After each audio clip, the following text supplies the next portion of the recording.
Assalamualaikum warahmatullahi wabarakatuh. Innal hamdalillah nahmaduhu wa nasta'inuhu wa nastaghfiruh wa na'udzubillahi min shururi anfusina wa min sayyiati a'malina may yahdihillahu fala mudhillalah wa may yudhlil fala hadiyalah. Asyhadu an la ilaha illallah wahdahu la syarikalah wa asyhadu anna Muhammadan abduhu wa rasuluh. Allahumma shalli ala sayidina Muhammad wa ala alihi wa sahbihi ajmain, amma ba'du. Teman-teman hadirin kaum muslimin yang dimuliakan oleh Allah Subhanahu wa taala, yang pertama yang harus terus kita lakukan adalah bersyukur kepada Allah Subhanahu wa taala. Ungkapkan rasa bangga kita, ucapkan rasa syukur kita kepada Allah Subhanahu wa taala atas berbagai limpahan nikmat yang telah Allah berikan kepada kita.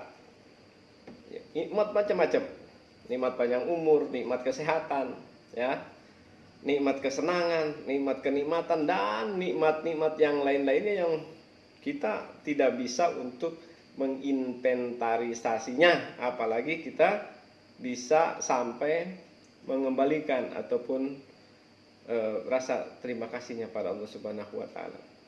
Wa in ta'uddu ni'matallahi la tusuha. Itu yang utama. Dan yang pertama, kemudian yang harus kita sadari dan kita yakini adalah filosofi hadirnya manusia di dunia. Ini penting agar nanti kita tidak berbicara kemana-mana. Yang harus kita sadari, yang harus kita pahami adalah filosofinya. Untuk apa manusia dilahirkan ke dunia? Ini oleh para ulama, oleh para ustadz, guru-guru ngaji, para khotib sudah dijelaskan detail, ya, bahwa a'udzubillahi minasyaitonirrajim, bismillahirrahmanirrahim, wa ma khalaqtul jinna wal insa illa liya'budun. Ya, ini perlu catat. Allah tidak menciptakan jin dan manusia kecuali untuk beribadah kepadanya. Ini yang harus digarisbawahi dan ini yang harus menjadi barometer dalam langkah, program, dan tujuan yang akan dicapai oleh kita, yang akan kita kerjakan apa saja. Semua bermuara, berteori, dan berkonsep kepada konsep itu. Kenapa demikian? Karena semua yang ada di langit, yang ada di bumi, dan semua alam semesta, galaksi, Bima Sakti, dan yang lain-lainnya semua diciptakan oleh Allah Subhanahu wa taala. Manusia pun demikian. Semua yang ada di alam jagat raya ini adalah untuk manusia. Lihat di surat Al-Baqarah ayat 27 sampai 30-an seperti sana, bahwa sesungguhnya manusia diprioritaskan oleh Allah Subhanahu wa taala untuk memanfaatkan fasilitas yang ada di muka bumi ini. Bukan itu permasalahannya. Yang harus kita lakukan adalah bagaimana kita menindaklanjuti dari program yang telah dicanangkan oleh Allah Subhanahu wa taala untuk tunduk dan taat kepada Allah Subhanahu wa taala. Ini ada rangkaian kinerjanya di dalam surat At-Taubah, di dalam surat As-Saff, di dalam surat Al-Fat. A'udzubillahi minasyaitonirrajim. Wallazi arsala rasulahu bil huda wa dinil haq liyudhhirahu 'ala dini kulli walau karihal musyrikun.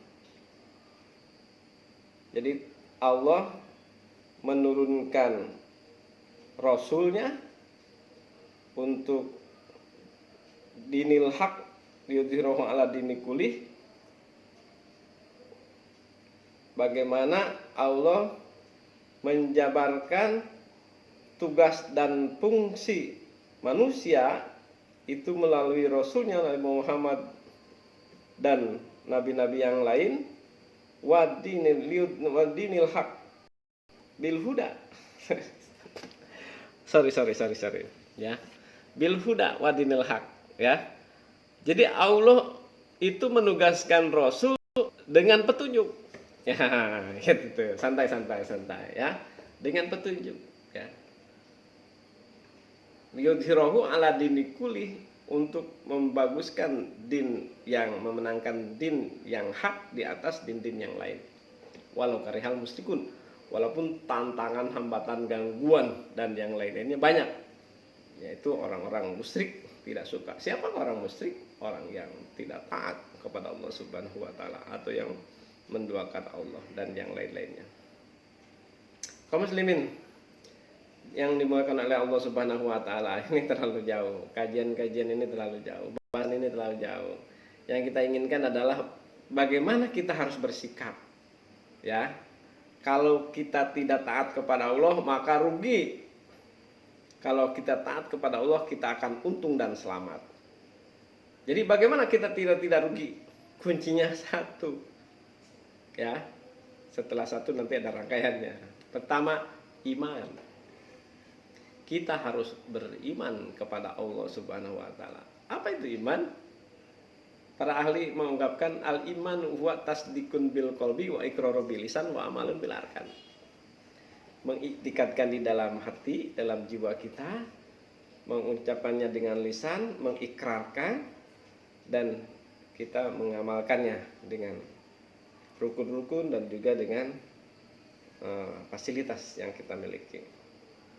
Itu sebagai bukti ada iman kepada Allah Subhanahu wa taala. Amantu billahi wa malaikati wa kutubi wa rusulihi wal yaumil akhir wa bil qadri wasari minallahi taala. Jadi itu harus terhunjam di dalam jiwa, terucap di dalam lisan, dan direalisasikan dalam kehidupan nyata kita. Nah, itu tidak akan bisa berjalan manakala kita lemah ilmunya.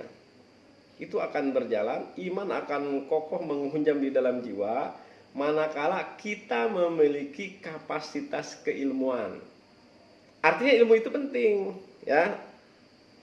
Man arada dunya fa'alaihi bil ilmi, wa man arada al-akhirah fa'alaihi bil ilmi, wa man aradahuma fa'alaihi bil ilmi.